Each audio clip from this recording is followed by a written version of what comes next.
Doctor Basu, यह है बॉन्दिता, आपकी पेशेंट। डॉक्टर साहब जो जो पूछेंगे बस सच सच बिना हिचकिचाए बोल देना। रहने दीजिए मिस्टर रॉय चौधरी, इन्हें कुछ मत कहिए। डॉक्टर साहब, पहले थोड़ा डरी हुई थी बॉन्दिता, पर अब ठीक है ना बॉन्दिता? कहा ना मैंने, मुझे कुछ और नहीं जानना है। आप ले जा सकते हैं इन्हें वापस। क्यों डॉक्टर बासु, बॉन्दिता यहाँ आ गई है, आप मना कर रहे हैं, इलाज का क्या होगा? मैं औरतों की जांच नहीं करता। औरतों की जांच नहीं करता हूँ? अभी कुछ समय पहले तो आप कह रहे थे ना कि मुझे जो कहना था कह दिया, अब आप इनको लेके जाइए वापस। हे दुर्गा माँ, बचा लिया तूने। जाइए, आप अपनी पत्नी को ले आइए। जी, अभी लेकर आता हूँ मैं।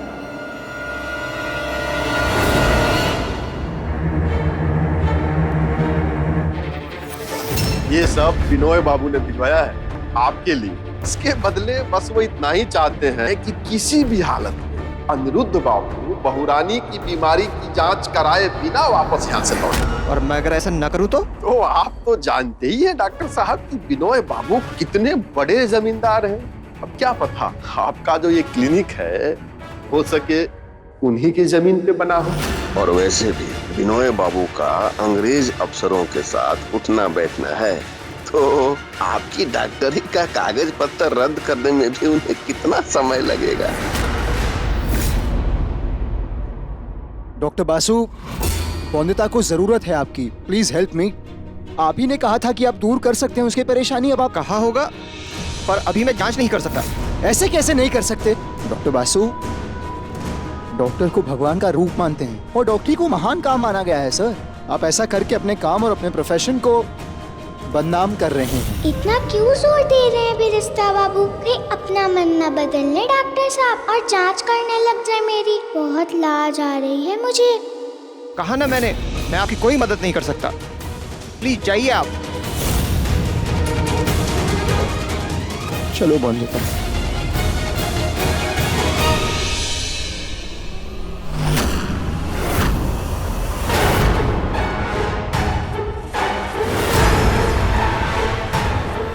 ये वाली अंग्रेजी शराब तो कहीं बाबा तो कारण नहीं डॉक्टर के ना कहने की। जिस फितूल की आग में तुमने जिम्मेदारी ली है ना उस लड़की की, उस आग में जलोगे तुम, तुम्हारा भविष्य, तुम्हारे सपने और तुम्हारा प्यार सब जलोगे।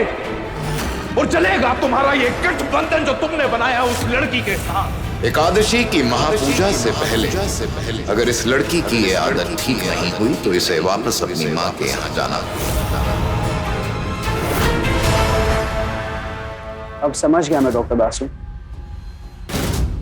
क्यों आपने यूं अचानक मना कर दिया। बिक गया, अब थोड़े से महंगे तोहफों के लिए बिक गया। अरे बिकना ही था तो मुझे बता दे, दुगने पैसे देता हूं आपको। करिए बॉन्दिता का इलाज। ये लीजिए रे, पूरे रख लीजिए। ये भी रख लीजिए, ये भी रख लीजिए डॉक्टर बासु। अगर ये भी कम लगे तो बता दीजिएगा, भिजवा दूंगा। क्यों तमाशा कर रहे हैं मिस्टर रॉय चौधरी? जाइए आप। मैंने कहा ना, मैं इलाज नहीं करूंगा। चलो बॉन्दिता।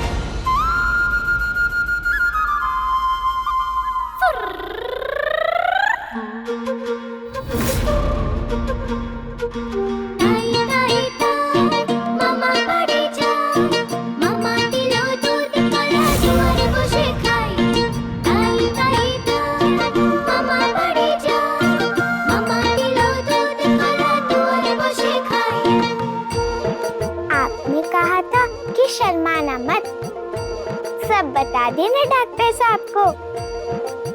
इसीलिए मैंने तो सोच भी लिया था कि क्या क्या बताना है, पर डॉक्टर साहब ने कुछ पूछा क्यों नहीं?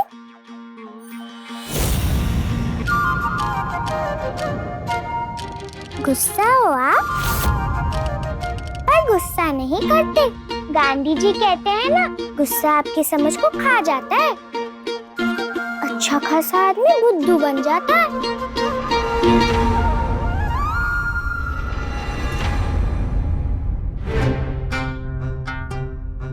मुझे क्यों दिखाते हैं आप ये? मैं नहीं, गांधी जी कहते हैं ऐसा। ऐसा हमारे चौक पर बैठे बुजुर्ग बताते थे। नहीं हूं मैं गुस्सा। फिर मुस्कुराइए बिरिस्ता बाबू।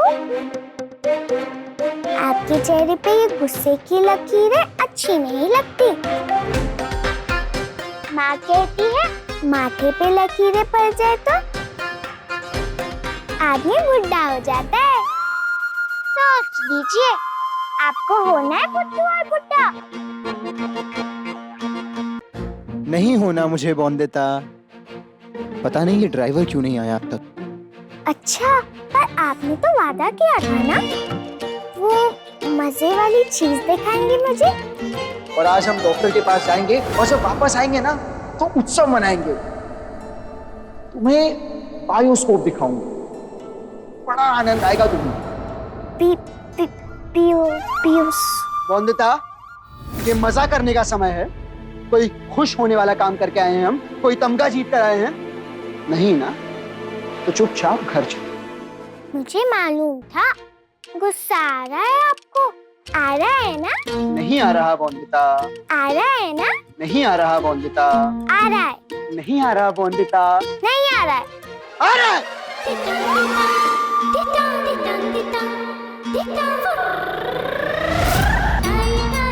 देखा, पकड़ लिया ना मैंने आपको।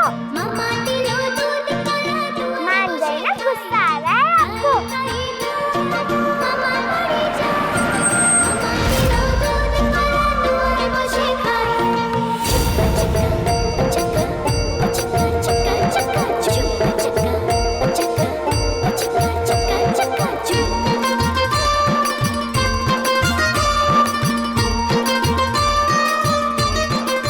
पति बाबू, बुरा ना लगे तो मैं परी दीदी से मिला।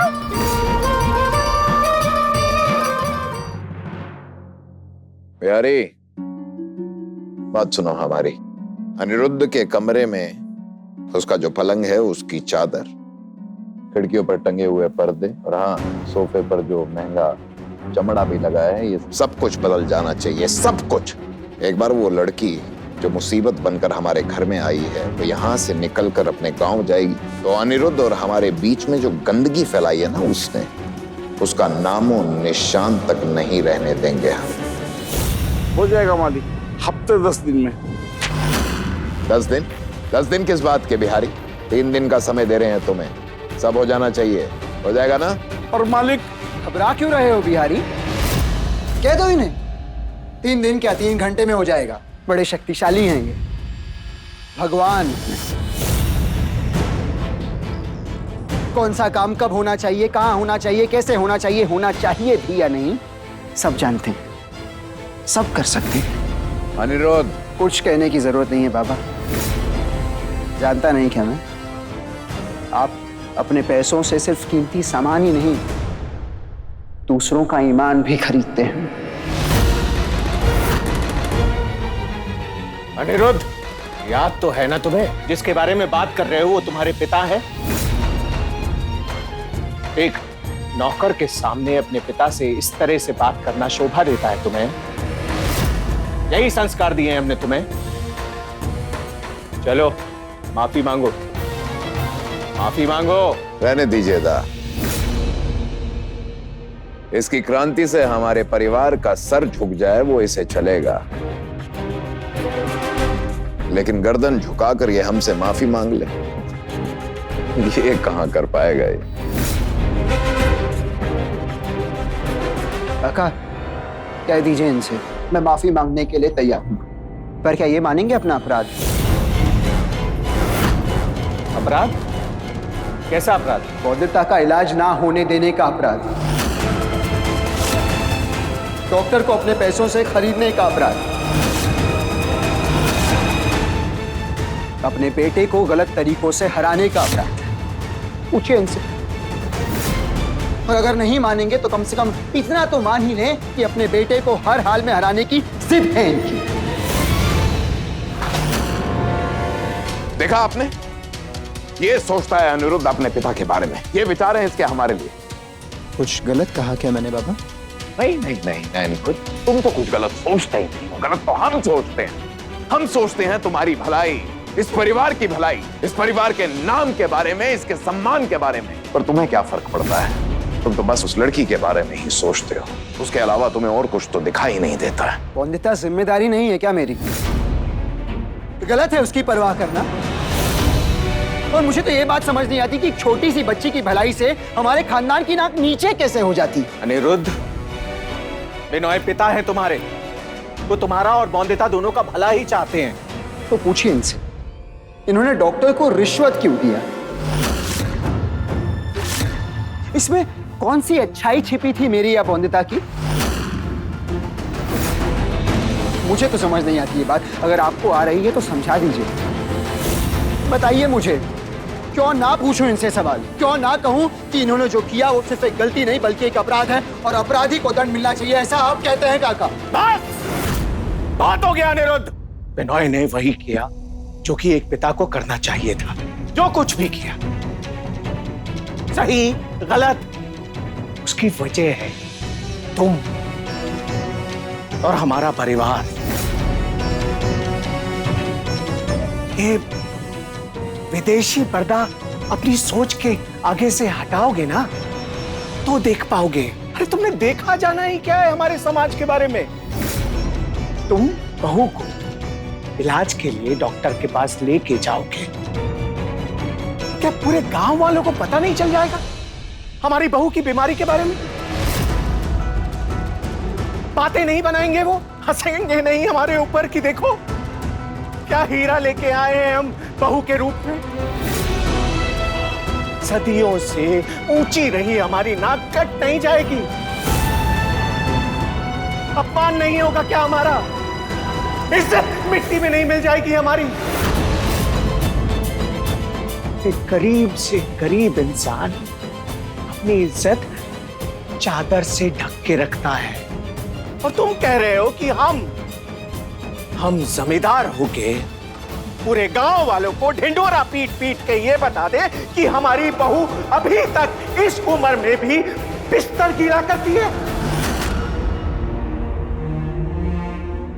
अगर इतनी सी बात तुम नहीं समझ सकते तो मुझे लगता है कि शायद मेरी समझाने की कोई जरूरत नहीं है काका। समझ गया मैं, समझ गया कि समाज में इंसान से ज्यादा मान सम्मान का महत्व है। एक छोटी बच्ची के साथ जो चाहे हो जाए, हमारे परिवार की झूठी शान को कुछ नहीं होना चाहिए। वंदिता की बीमारी का इलाज हो ना हो, परंपराओं का झंडा लहराता रहना चाहिए। क्यों काका, क्यों? क्यों हम इंसान होकर भी अपने अंदर की इंसानियत मारते रहते हैं? क्यों?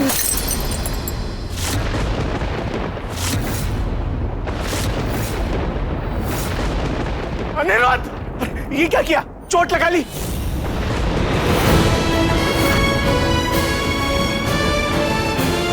दिखा दिखा मुझे, घाव गहरा तो नहीं है? दिखा। आओ, गहरा है काका। गहरा है तो मरहम पट्टी करनी पड़ेगी ना। बिहारी, जाओ डॉक्टर को बुला के लाओ। कोई कहीं नहीं जाएगा बिहारी। इस घाव पर कोई दवा नहीं लगेगी। जरा मैं भी तो समझूं इस घाव का दर्द। दिमाग खराब हो गया है तेरा। देखता हूँ कौन रोकता है मुझे तेरा इलाज करने से। बिहारी, जाओ। वंदिता का भी तो इलाज नहीं हुआ ना काका। तो अगर मेरा भी नहीं हुआ तो क्या हो जाएगा? शायद मैं समझ जाऊं। शायद मैं समझ जाऊं कि डॉक्टर को ना बुलाने में अच्छाई क्या होने वाली थी मेरी या वंदिता की। या हो सकता है मेरी जगह आप समझ जाएं। आप समझ जाएं कि जब किसी को चोट लगती है या कोई बीमारी होती है और उसका इलाज नहीं किया जाता या नहीं करने दिया जाता तो कैसा लगता है? कैसा लगता है जब किसी अपने को दर्द होता है, तकलीफ होती है और चाह कर भी आप कुछ नहीं कर पाते काका।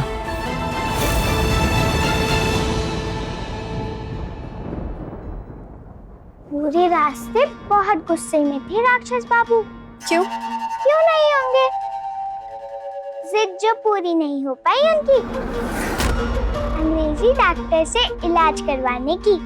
पर तुम तो खुश हो ना कि तुम्हारा इलाज नहीं हुआ? खुश नहीं, बहुत बहुत बहुत खुश हूँ मैं।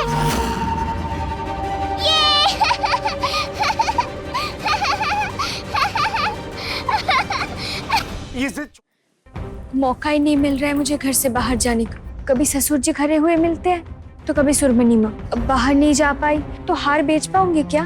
और हार नहीं बिका तो बकरी कैसे खरीदूंगी? और आपको तो पता है ना, अगर सुरमनी माँ को बकरी का दहेज नहीं मिला तो वो कुछ ना कुछ परेशानियां खड़ी करती रहेगी मेरे और सौरभ के बीच। कहीं वो मुझसे दूर ना हो जाए।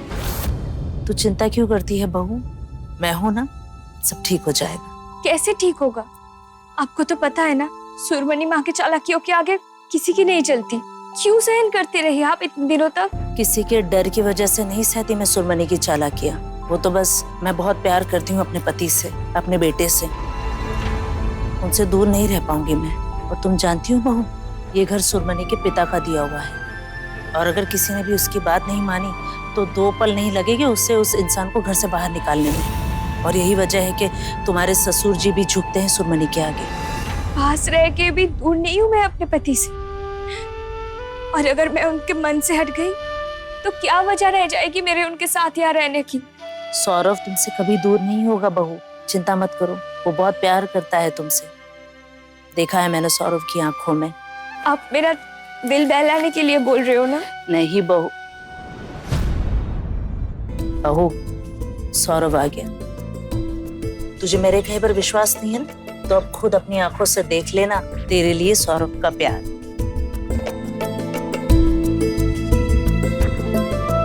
अब देखना बहू कैसे सौरभ आकर तुझ पर ये पड़ती हुई धूप को ढाक देगा।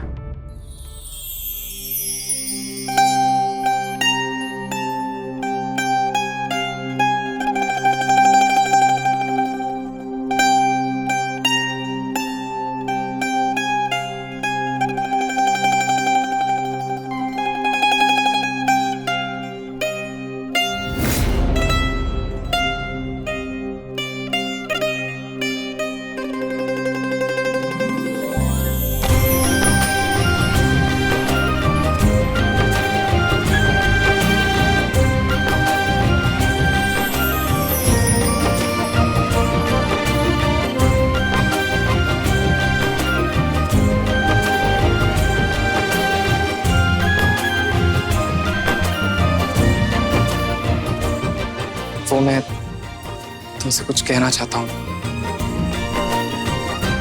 वो क्या है ये सब? एक काम ठीक से नहीं कर सकती तुम?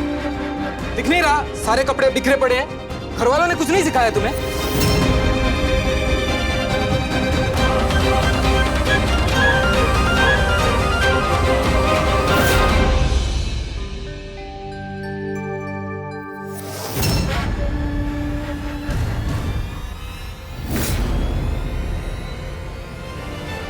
सास बहू मिलकर पका लो जितनी खिचड़ी पकानी हो, पर उसे खाने नहीं दूंगी मैं। इतना नमक मिर्ची भर के डाल दूंगी ना इसमें कि पूरा रिश्ता बेस्वाद हो जाएगा तुम्हारा बहू। आप ही बताओ, शर्म नहीं आती मुझे डॉक्टर बाबू को बताने में कि बिस्तर गीला हो जाता है मुझसे नींद में?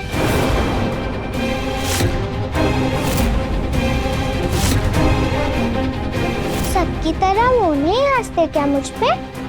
हाँ, हंसते तुम, और वही क्यों, पूरी बिरादरी हंसती तुम पर। देखा, अब सब समझ जाती हो परी दीदी। पर राक्षस बाबू कभी क्यों नहीं समझते? पागल लड़की, समझाने की जरूरत अनिरुद्ध को नहीं तुम्हें है कि अनिरुद्ध की जिद में ही भलाई है तुम्हारी। पर अच्छा, तुम ऐसे ही ना समझ बनी रहो और मैं अपनी समझदारी से वापस भेज दूं तुम्हें तुम्हारे गांव। और बेचारा अनिरुद्ध, वो जानता ही नहीं कि वो जिस खिलाड़ी से जीतने की उम्मीद रख रहा है वो तो खुद ही हारने के लिए खेल रही है। अरे पागल मत बन अनिरुद्ध, कितना खून बह रहा है। अरे हम जाए क्या दवा लेने के लिए? आया मालिक।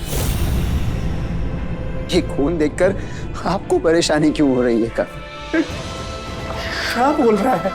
मेरी उदास शक्ल देख के जब हमसे रहा नहीं जाता तो तेरा दर्द देखकर परेशान नहीं होंगे क्या? दवा लगाओ, दवा लगाओ। यारी रुक जाओ। ये खून दिखाई दे रहा है सबको, पर मेरे मन में जो आग लगी है वो किसी को नहीं दिखाई दे रही। मेरे चेहरे का दर्द दिखाई दे रहा है सबको, पर मेरे भीतर जो दर्द है वो क्यों नहीं देख पा रहा कोई? अनिरुद्ध बेटा, खून बह रहा है, दवा लगाने दे बच्चा। दवा की जरूरत नहीं है काका, क्योंकि असली घाव दिल में लगा है। वो दर्द आप नहीं समझ पा रहे। क्या होगा ये बाहरी चोट का इलाज करके? जब मन का घाव ठीक ना हो तो ये बाहरी चोट बहुत मामूली लगते हैं काका, बहुत मामूली। अरे अभी बहस करनी है, ये जिद छोड़ नहीं सकता तू थोड़ी देर के लिए? क्या आप छोड़ सकते हैं अपनी जिद? छोड़ सकते हैं अपनी झूठी मान मर्यादा, गलत परंपराएं? क्या आप छोड़ सकते हैं जातियों में भेदभाव करना, छुआछूत करना, लड़का लड़की में फर्क करना? दे पाएंगे आप औरतों को अपने आप खुद का निर्णय लेने का अधिकार? अगर नहीं तो मैं भी अपनी से नहीं छोड़ूंगा।